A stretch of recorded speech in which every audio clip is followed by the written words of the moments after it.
Good evening everybody. मैं doctor GS Rawat. जैसा कि मैंने कल अपना बायो का पेपर सॉल्व कराया था, आज जो मैं कराने जा रहा हूँ वो मैं केमिस्ट्री का पेपर सॉल्व करा रहा हूँ, जिसमें सबसे पहले केमिस्ट्री में सबसे पहला क्वेश्चन पूछा गया था कि कौन सा हाइड्रोकार्बन मुख्य रूप से गोबर गैस में उपस्थित होता है। तो कौन सा हाइड्रोकार्बन है जो गोबर गैस में उपस्थित होता है, ठीक है। इसका फर्स्ट ऑप्शन था ब्यूटेन, सेकंड ऑप्शन था प्रोपेन, थर्ड ऑप्शन था मेथेन और फोर्थ ऑप्शन था ईथेन, ठीक है। तो इसमें क्या है, याद रखना, जो गोबर गैस का जो मुख्य हाइड्रोकार्बन है वो अपना कौन होता है, मीथेन गैस होती है। कौन होता है, मीथेन गैस होती है। ध्यान रखना, इसे मार्स गैस भी कहा जाता है और इसको धान के खेतों से ही प्राप्त किया जाता है। और हाँ, जो ब्यूटेन गैस होती है, ब्यूटेन गैस LPG का मुख्य घटक होता है। ब्यूटेन गैस किसका मुख्य घटक होता है, LPG का मुख्य घटक होता है, ठीक है। तो एक बार और आंसर क्या होगा इसका, मीथेन गैस, ठीक है। तो नेक्स्ट क्वेश्चन देखते हैं।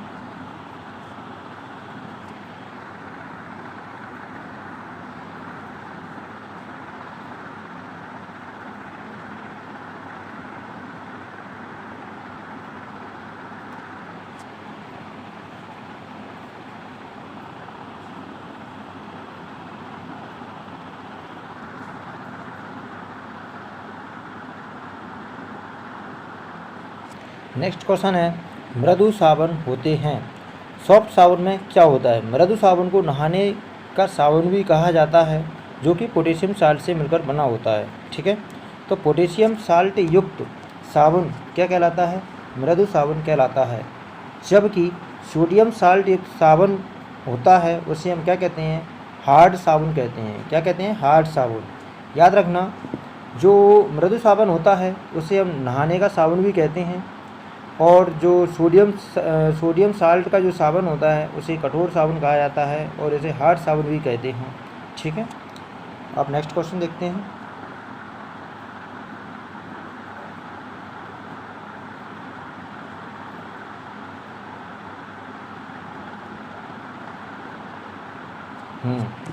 क्षार और वसा के बीच अपक्रिया को क्या कहा जाता है। The reaction between alkali and fat is called. इसका फर्स्ट ऑप्शन था हाइड्रोलाइसिस, सेकंड ऑप्शन था सैपोनिफिकेशन, थर्ड ऑप्शन था डिस्टिलेशन और फोर्थ ऑप्शन था डिहाइड्रेशन, निर्जलीकरण, ठीक है। तो फर्स्ट ऑप्शन होता है इसका हाइड्रोलाइसिस। अब मैं बता दूं इसका जो करेक्ट आंसर है, इसका करेक्ट आंसर होता है सैपोनिफिकेशन। क्या है, सैपोनिफिकेशन या साबुनीकरण इसका सही आंसर है, ठीक है। अब मैं इनके बारे में और जानकारी दे देता हूँ कि हाइड्रोलाइसिस क्या होता है। तो हाइड्रोलाइसिस क्या होगा, किसी भी हाइड्रोकार्बन की जल के साथ क्रिया कराना क्या कहलाता है, हाइड्रोलाइसिस कहलाती है। और डिहाइड्रेशन क्या होता है, डिहाइड्रेशन कहलाता है जैसे अल्कोहल से, जैसे मैंने अल्कोहल लगा CH3 CH2OH, ठीक है। यदि मैं इसका डिहाइड्रेशन कर दूं, डिहाइड्रेशन का मतलब क्या होता है, इसमें से जल के अणु को बाहर निकालना। क्या निकालना, जल के अणु को बाहर निकालना ही क्या कहलाता है, डिहाइड्रेशन कहलाता है, ठीक है ना। और आश्वन क्या होता है, किसी भी हाइड्रोकार्बन को या किसी भी मैटर को गर्म करना, उसे हम क्या कहते हैं, आश्वन कहते हैं। क्या कहते हैं, डिस्टिलेशन कहते हैं, ठीक है। हम नेक्स्ट क्वेश्चन देखते हैं।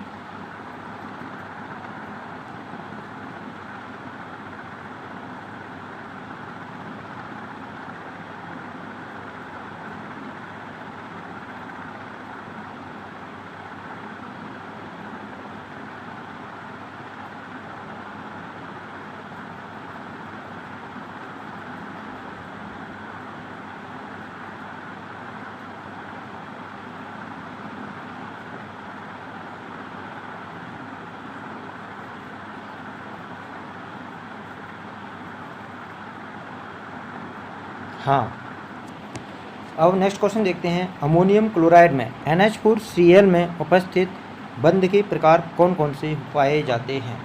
तो याद रखना, जो अमोनियम क्लोराइड होता है इसमें क्या है, जो नाइट्रोजन होगा, जो नाइट्रोजन होता है उसकी स्ट्रक्चर देखो ज़रा।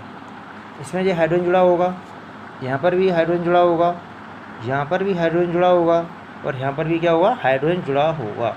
ठीक है, ध्यान रखना। तो ये कौन सा बॉन्ड होगा, ये उपसहसंयोजी बॉन्ड होगा। और बाकी के ये सभी 3 बॉन्ड कौन से होते हैं, ये सहसंयोजी बॉन्ड होते हैं। और साथ में क्या है, Cl, जो Cl नेगेटिव होगा, ये पूरा प्लस होगा। ठीक है, तो इस रूप में ये कंपाउंड रहता है। तो याद रखना कि जो अमोनियम क्लोराइड होता है इसमें तीनों ही प्रकार के बॉन्ड पाए जाते हैं।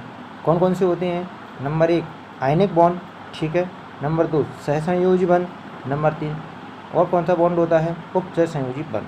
ठीक है ना, ये तीनों ही प्रकार के बॉन्ड इसमें पाए जाते हैं। तो इसका करेक्ट आंसर होगा कौन सा, सी। कौन सा आंसर होगा, सी।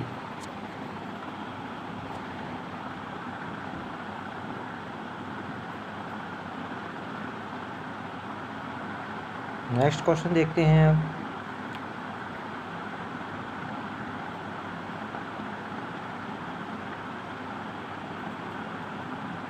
हाँ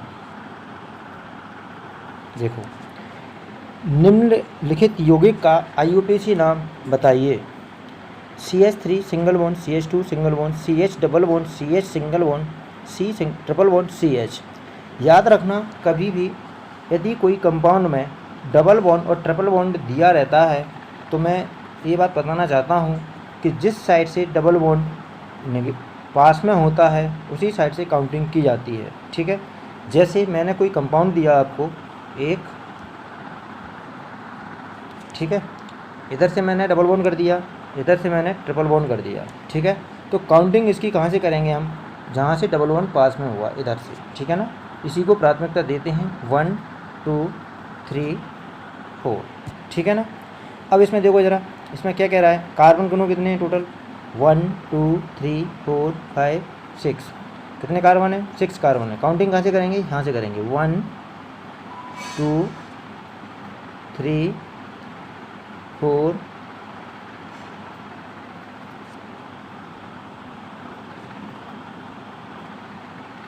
4 5 6। ठीक है, तो इसका नाम देखो 6 है तो 6 कार्बन है। 6 के लिए क्या आता है, हेक्स आता है। क्या आता है, हेक्स आता है। ठीक है ना, क्या आता है 6 के लिए, हेक्स आता है।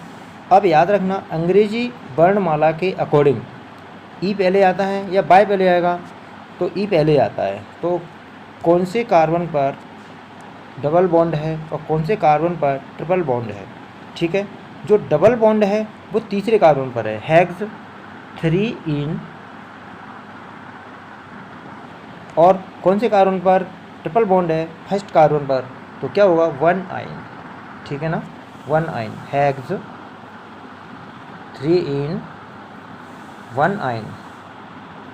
ठीक है ना, ध्यान रखना है इसको जरा। ठीक है, नेक्स्ट क्वेश्चन देखते हैं अपन अब।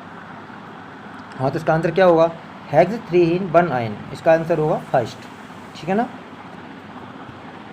नेक्स्ट क्वेश्चन देखते हैं। हाँ, प्राकृतिक गैस मुख्य रूप से किसकी बनी होती है। Natural gas is primarily composed of. जो नेचुरल गैस होती है वो किससे बनी होती है। पहला है a mixture of octane, octane के मिश्रण की। सेकंड ऑप्शन है नॉर्मल ऑक्टेन, और थर्ड ऑप्शन है नॉर्मल ब्यूटेन, और फोर्थ ऑप्शन है मीथेन। ठीक है, नेचुरल गैस बोलें तो गोबर गैस। ठीक है ना, नेचुरल गैस बोलते हैं किसको, गोबर गैस को।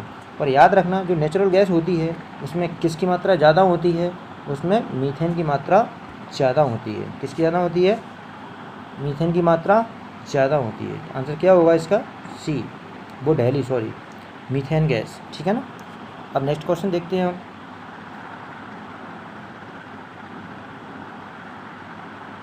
हाँ, निम्न में से कौन सा उभय प्रतिरोधी बफर विलयन बनता है।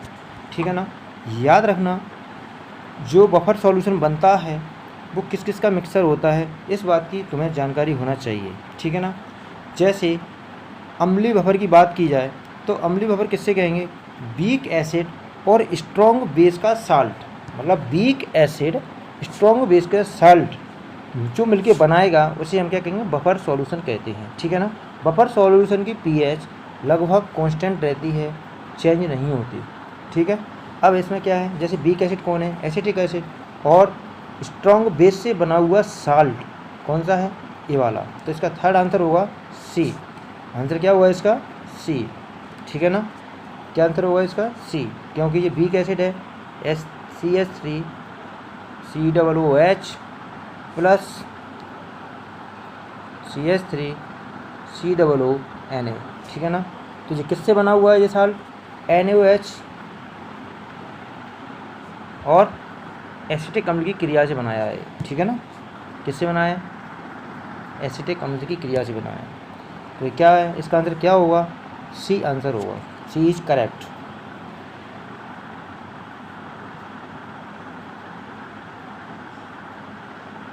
हाँ, नेक्स्ट क्वेश्चन देखो, 2 मोल सल्फ्यूरिक अम्ल की नॉर्मलता सामान्यतः होती है। The normality of 2 mole sulphuric acid. ठीक है ना, पहली बात तो तुम लोगों को सल्फ्यूरिक एसिड का फॉर्मूला पता होना चाहिए। तो सल्फ्यूरिक एसिड होती है, उसका फॉर्मूला क्या होगा, H2SO4। क्या होता है जी, H2SO4 होता है। ठीक है, क्या होगा, H2SO4। ध्यान रखना, इसका जो फॉर्मूला होता है नॉर्मलता बराबर क्या होगा, नॉर्मलता बराबर होता है मोलरता इनटू बेसिसिटी, क्षारकता बोल सकते हैं इसको, क्या बोलेंगे, क्षारकता, क्षारकता। ठीक है ना, इसको क्या बोलेंगे, क्षारकता। याद रखना, क्षारकता उसे कहते हैं जैसे किसी अम्ल से जितने हाइड्रोजन को बाहर निकाला जाता है उसे हम क्या कहते हैं, क्षारकता कहते हैं। ठीक है ना, इसमें से देखो जरा कितने हाइड्रोजन बाहर निकल सकते हैं, इसमें से 2 हाइड्रोजन बाहर निकल सकते हैं। ठीक है ना, जब 2 हाइड्रोजन बाहर निकल सकते हैं तो इसकी क्षारकता कितनी हो गई, 2। और मोलरता अपने को दी कितनी है, 2 मोलर, 2 मोलरता दी है, और 2 इसके क्या है, बेसिसिटी। तो कितनी हो गई इसकी नॉर्मलिटी, 4। कितनी हो गई इसकी नॉर्मलिटी, 4 आंसर होगा इसका, क्या आंसर होगा, 4। ठीक है ना, नेक्स्ट क्वेश्चन देखते हैं।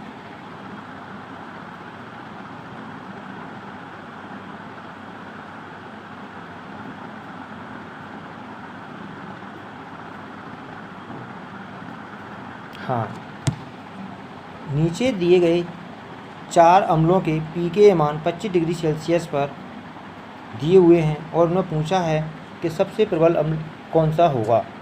याद रखना, कभी भी जो अम्लीयता होती है, क्या, अम्लीयता समानुपाती हमेशा किसके होती है, Ka मान के समानुपाती होती है, और Ka 1/pKa के व्युत्क्रमानुपाती होता है। ठीक है ना, इसमें क्या दिया है, pKa मान। तो pKa अम्लीयता के कैसे है, इन्वर्सली प्रोपोर्शनल।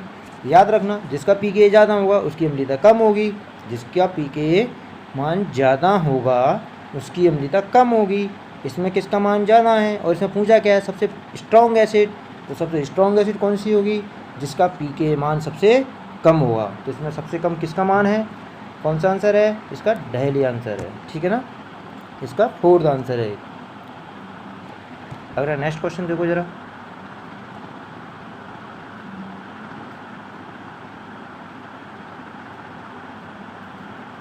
हाँ, उच्चतम प्रतिशत नाइट्रोजन युक्त उर्वरक होता है। Fertiliser having highest percentage of nitrogen is. तो याद रखना, इसमें क्या दिया है, यूरिया। तुम सबको फॉर्मूला पता होना चाहिए, यूरिया का क्या होगा, NH2CONH2। ठीक है, सेकंड क्या दिया है, कैल्शियम साइनामाइड CaCN का होल ट्वाइस। थर्ड क्या दिया है, अमोनियम सल्फेट NH4SO4 का होल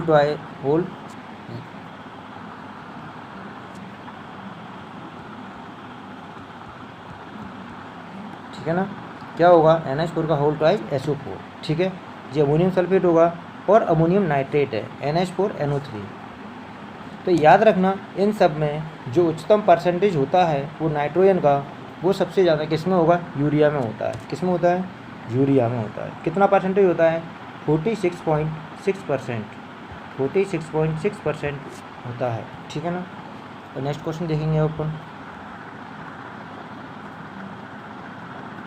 अमोनियम नाइट्रेट को चूने के पत्थर के पाउडर से लेपित किया जाता है तो क्या होगा? फर्स्ट ऑप्शन है विस्फोट के जोखिम को रोकता है, इसकी उत्पादन लागत को कम करता है, इसका नाइट्रोजन अवयव बढ़ाता है, उर्वरक के रूप में अतिरिक्त पोषक डालता है।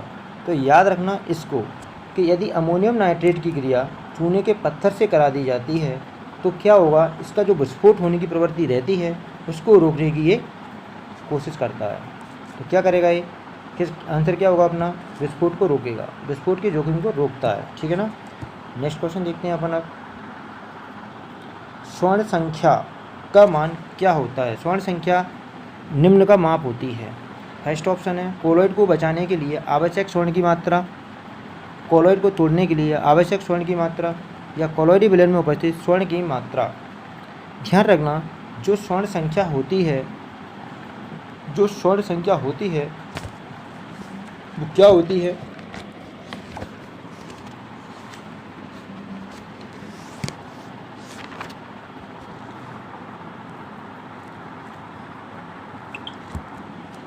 जो स्वर्ण संख्या होती है क्या होती है,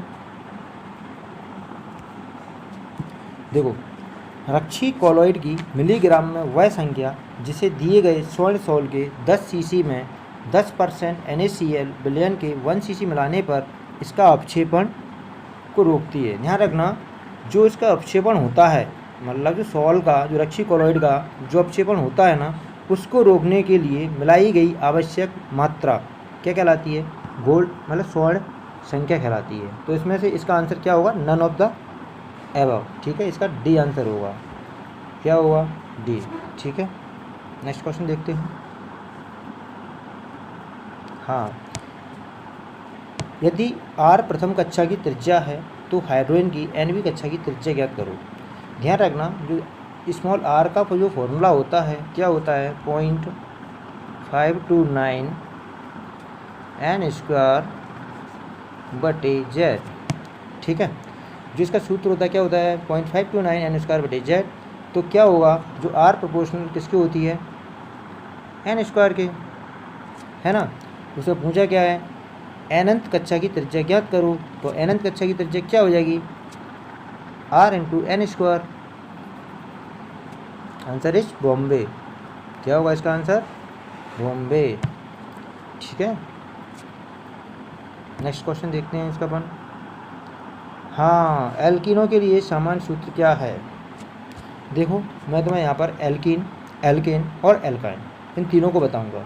जैसे एल्कीन क्या होगा, एल्कीन, ठीक है, और ये क्या है, एल्काइन, ये क्या है, एल्केन, ठीक है।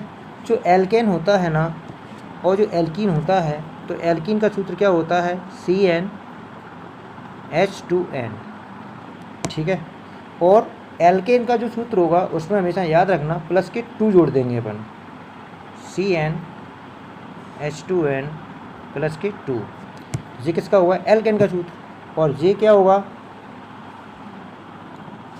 एल्काइन का सूत्र होगा, क्या होगा, CnH2n माइनस के 2, ठीक है, क्या होगा, माइनस के 2।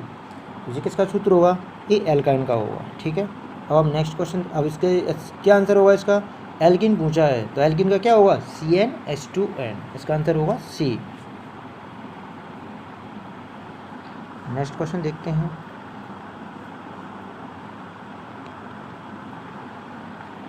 हाँ, एसिटिक अम्ल का आणविक द्रव्यमान यदि 60 है तो इसका मूलानुपाती सूत्र ज्ञात करो।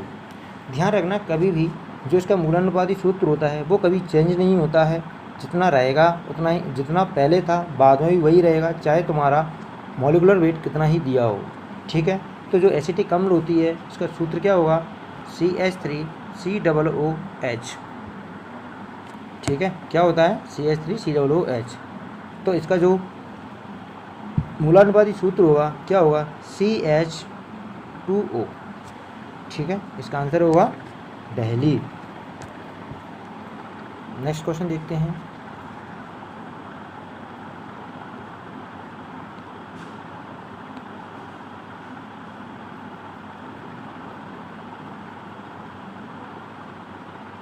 हाँ, किसी आयन की संयोजकता जितनी अधिक होती है उसकी स्कंदन करने की क्षमता उतनी ही अधिक होती है। यह नियम किसके द्वारा प्रस्तावित किया? ठीक है, इसके 4 ऑप्शन दिए। पहला हार्डी सुलजे ने दिया था, या ग्राम ने दिया था, या कौशल एंड लुईस ने दिया था, या फैराडे ने दिया था। तो याद रखना, जो ग्राम था ना, ग्राम ने क्या किया था? ग्राम ने गैसों का विसरण संबंधी नियम दिया था। गैसों के विसरण संबंधी किसने नियम दिया था? ग्राम ने दिया था। जो कौशल और लुईस था ना, इसने किया था, इसने क्या बताया था? जो सहसंयोजी, उपसहसंयोजी और आयनिक बंधनों के बारे में जानकारी दी थी। और जो फैराडे था, फैराडे ने विद्युत संबंधी फैराडे के नियम दिए। ठीक है। और जो हार्डी सुलजे था, इसने क्या किया था कि किसी भी आयन की संयोजकता जितनी अधिक होती है उसकी स्कंदन करने की क्षमता भी उतनी ही अधिक होती है। यह नियम हार्डी सुलजे के द्वारा दिया गया था। इसका सही आंसर होगा ए। नेक्स्ट क्वेश्चन देखते हैं अपन अब, है ना। हाँ, H2SO4 के N/10 विलयन का 1 लीटर तैयार करने के लिए कितने ग्राम H2SO4 की आवश्यकता होती है? तो याद रखना, जो H2SO4 है, ठीक है, N/10 विलयन का 1 लीटर तैयार करने के लिए, अब तुम लोगों को पहले ये पता होना चाहिए कि जो नॉर्मलता होती है उसका सूत्र क्या होता है। तो जो नॉर्मलता होगी उसका सूत्र होता है N बराबर W/E इंटू क्या होगा 1/V। ठीक है, क्या होगा 1/V। ठीक है। अब इसका क्या करेंगे हम? निकालना क्या है? W निकालना है। क्या निकालना है? W। तो W बराबर क्या होगा? W बराबर N into E into V divide by N into E into V divide by 1। और विलयन का जो वॉल्यूम लीटर में दिया है तो क्या करेंगे? 1 ही रखेंगे। तो N का मान कितना है यहाँ पर? N/10। तो इसको मैं N/10 कर दूँ।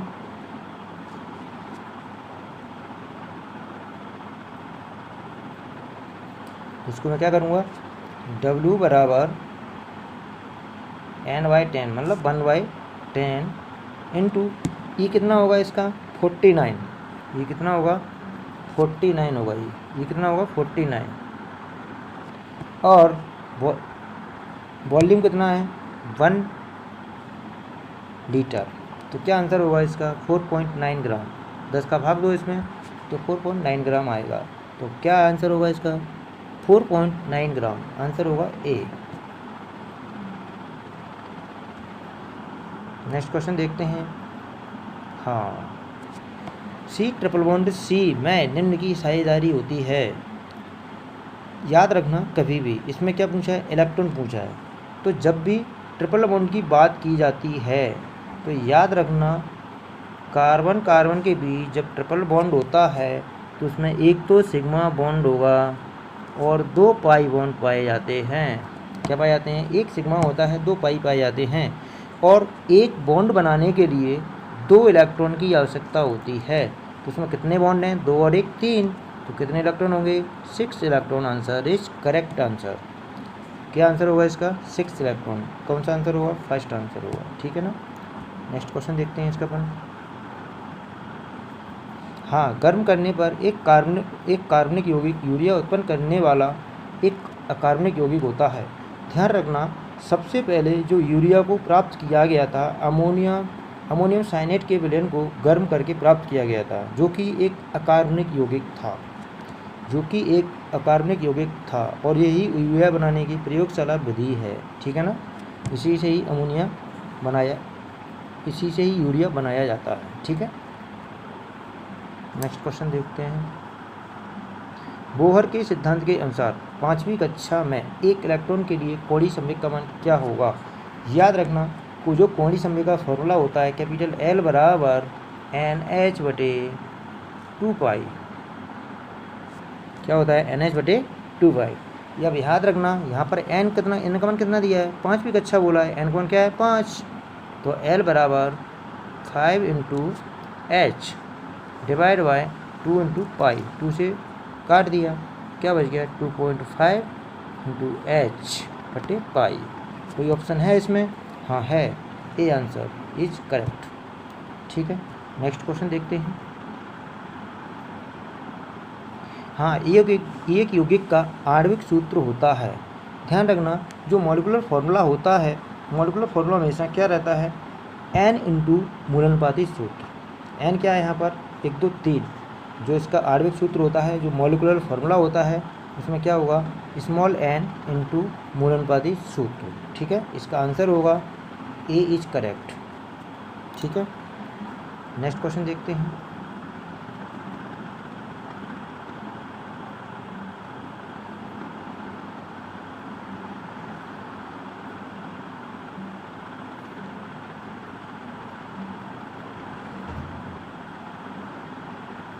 हाँ, ये तुम्हारी केमिस्ट्री सॉल्व हो चुकी है। अब हम नेक्स्ट क्लास में हम फिजिक्स का पेपर सॉल्व कराएंगे। तब तक के लिए बाय बाय, गुड नाइट।